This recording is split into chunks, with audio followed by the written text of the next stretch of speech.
Solutions Silicone Microwave Popcorn Popper.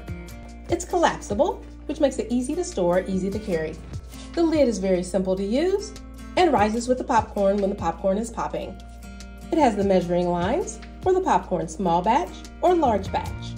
It also has nice handy tabs to hold. Simply push it out, and the bottom is nice and sturdy. Put your favorite popcorn in. The bottom line is approximately 1/4 cup. You can pop it dry, or you can add a little bit of oil. Put the lid on. You want to have the lid a little loose. Put it in the microwave. If you're not sure of the power of your microwave, I start with 4 minutes and listen to the pop slow down.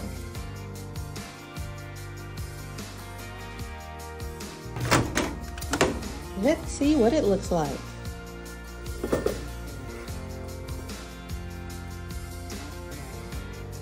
Wow! A nice batch of popcorn. Perfect for you and your family. Big, fluffy kernels.